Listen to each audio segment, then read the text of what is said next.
Hey, it's finally Foundation Friday. If you're new here on Fridays, I sit down and talk about a new or old, we don't discriminate here, foundation that I've been trying out. I do multi-day wear tests using a variety of tools, techniques, and products. Since you're interested in learning more about the new Sephora collection Best Skin Ever foundation, let's go ahead and get started.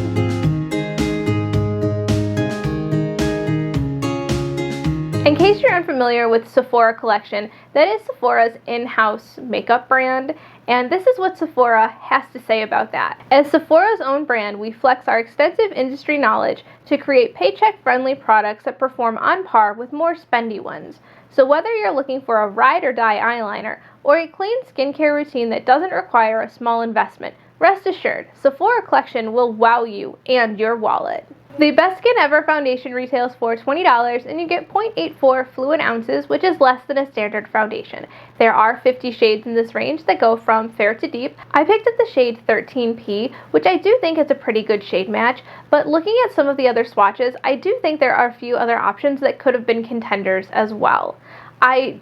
Well, if we weren't in the middle of a pandemic, I would recommend going in-store to check these foundations out in person versus trying to pick your shade online. I'm going to insert some swatches of the Best Skin Ever foundation in the shade 13P against some other foundations that I have.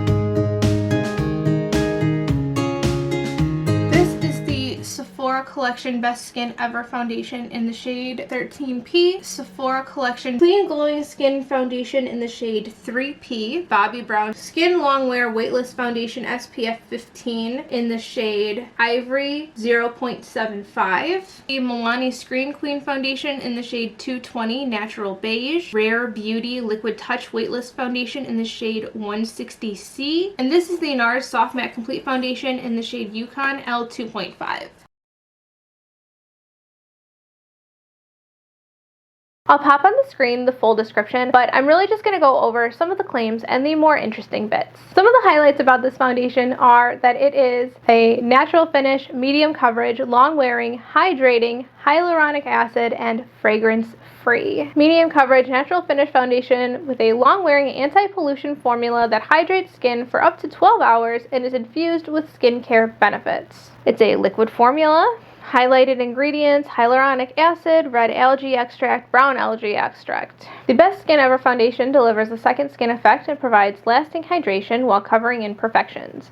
Its formula is clinically shown to reduce signs of stress, fatigue, and usage over time is proven to make skin smoother, more even, and more radiant. Take note that this doesn't say what skin types this foundation is best suited for. This will be important later. Now looking at the ingredients list, pay attention to how high up on the list alcohol is. Again, this will be important later. Let's talk about packaging. I had saved the outer packaging for the purposes of this part of the video, but I cannot find it anywhere, so I must have already thrown it away. But it was just wrapped in a little bit of plastic with the perforated edges, kind of like what you would find on a drugstore eyeliner or lip liner, for example. The product packaging is glass. It is 30% recycled glass, actually, and I do think that it's a little bit shorter than most standard foundations are. I know it kind of gets lost within my collection because of how short it is. It does have a plastic cap and it does come with a pump. I did have issues using it the first day that I used this foundation. It stopped working. Moving on to formula, texture, and application. The formula is a very thick liquid.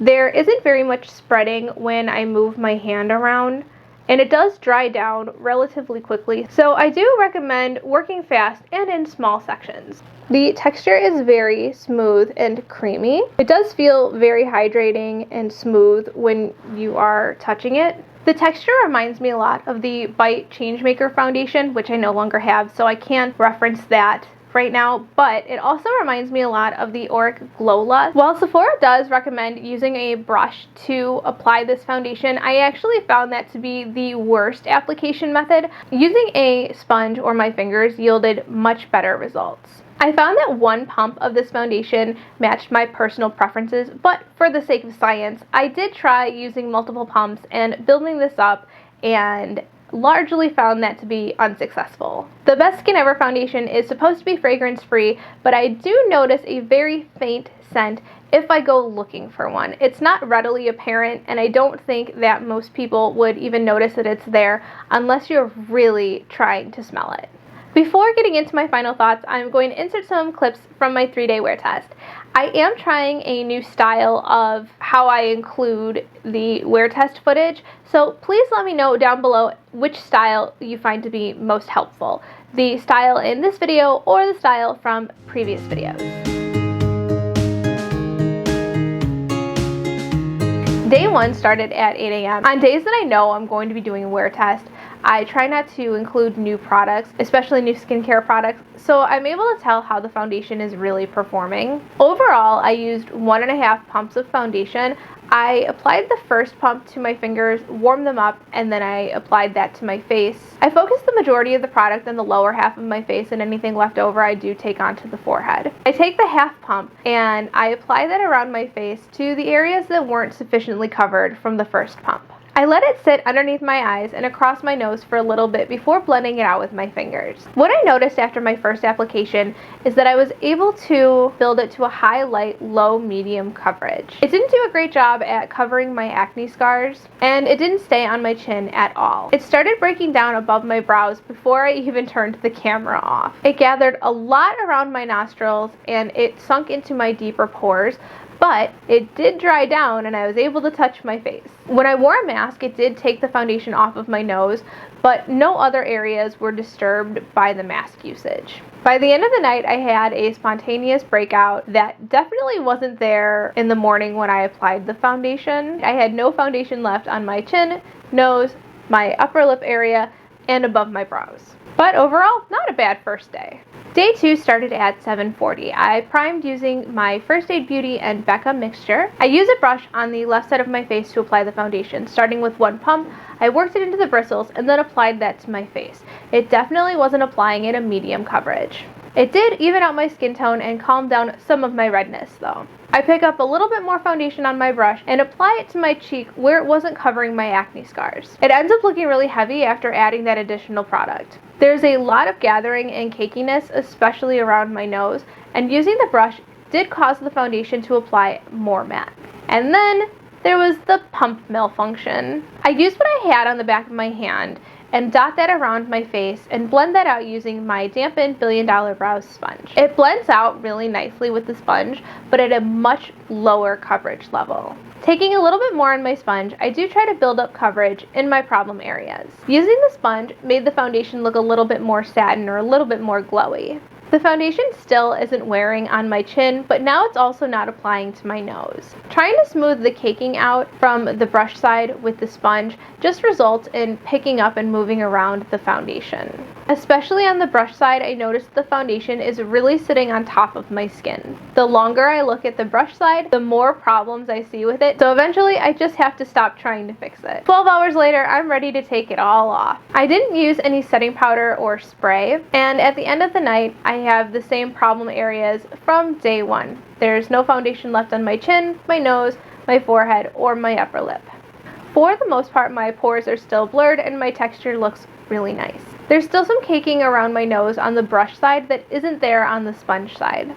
The foundation did further irritate the mysterious breakout. Day 3, I started out a little bit late, around 10 o'clock. I primed using the Ilia Radiant Serum Primer. Using around 2 pumps of foundation, I apply it to my face and then blend it out with my sponge. I pick up a little bit more product with my sponge and apply it to the areas that need more attention. It still isn't applying at a medium coverage. At 8:30, I'm done for the day. I did an all cream face of makeup. I noticed when I was applying the creams that they were picking up and moving the foundation around. At the end of the night, I still have the same problem areas with my chin, my nose, my upper lip, and my forehead.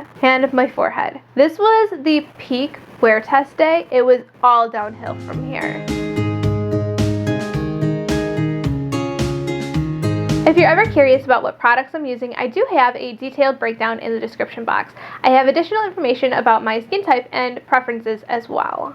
Now that all that's out of the way, let's get into my final thoughts. To be honest, I expected to have my best skin ever. Spoiler alert, I did not at any point experience having my best skin ever. I expected, based on the claims going into this foundation, that it would be medium coverage with a natural finish. The finish is definitely on the more natural side, but the coverage is not medium or buildable, at least not in my experience. I expect a medium coverage foundation to cover or at least partially mask my problem areas, and my problem areas this week are on my right cheek, pretty much around my cheekbone, heading a little bit towards the jawline, and then I've got hormonal cystic breakouts on my jawline, which happen every month. Thank you very much. But I do expect that the medium coverage foundation will at least tone down the acne scars and the active breakouts, like that purple tone. My blemishes at the moment are like a purple bruise type. I do expect that a medium coverage foundation would cover or mask that situation, but to get what I have as coverage right now, it took 3 layers of foundation, 2 brushes, a sponge, and a lot of time. And I'm still not happy with the coverage. I just don't feel like that's a feasible everyday application. There are other foundations that I've used that have the same claims as this one has, that just work better, that look better, like the Rare Beauty Liquid Touch foundation. I could easily get the look that I'm wearing right now better using only 1 layer of foundation and being able to blend it out with my fingers, a brush, or a sponge with no additional tools or obscene amounts of time necessary. My experience using this foundation has been kind of a roller coaster, in that the very first time that I used the foundation, I was really impressed with it, and I thought from that experience that I would really enjoy using this foundation, and it's really gone downhill every time I've attempted to use it. Oftentimes I wear a foundation for much longer than the 3-day period that I film and include in these videos, and this is no exception. I've worn this foundation for over a week, trying it with a mix of primers, moisturizers, tools, additional products, and overall it's just been a bust. I don't think it performs well on any level. Even when I found a way to make this foundation work for me, I just don't think it's been worth the effort, because I have other foundations with the same claims that I enjoy more and that I don't have to work for. For being a medium coverage foundation, I was getting light coverage at best, and not even good light coverage. Like I said, 1 pump was ideal when I was applying this foundation. Anything more than that resulted in a very heavy face of makeup, and one that I ultimately regretted putting on my face. I never found that it truly melted into my skin. It never truly absorbed in for that second skin type of effect. I don't even experience this level of caking with my Nars Soft Matte Complete foundation, and if anything is going to be a cake face foundation, I would assume it's that one, but I have never experienced this level of caking with that foundation. I wouldn't mind the caking so much if it at least covered my acne scars and my redness, but it doesn't. In the way that I found to make this foundation work, it completely changes the integrity of the foundation. It completely changes everything that this foundation is supposed to be. Listen, I love a radiant, luminous foundation as much as, dare I say, more than the next person. But if this is meant to be worn as a natural finish, medium coverage foundation, I want to be able to wear it as a natural finish, medium buildable foundation. And I can't. This foundation is not meant for dry skin types, and Sephora really needs to update their product information page to include that. Remember back in the video when I said, take note of this because it'll be important later? This is what I meant, in that Sephora didn't put a skin type recommendation for this foundation, and that meant that I, as a dry skin person, bought it because it had similar claims to other foundations that I actually enjoy. Now, I should have checked the ingredients list, because I would have seen that alcohol is super high up on the list. It's like the 5th ingredient, which means that this foundation is not ideal for dry-skinned people.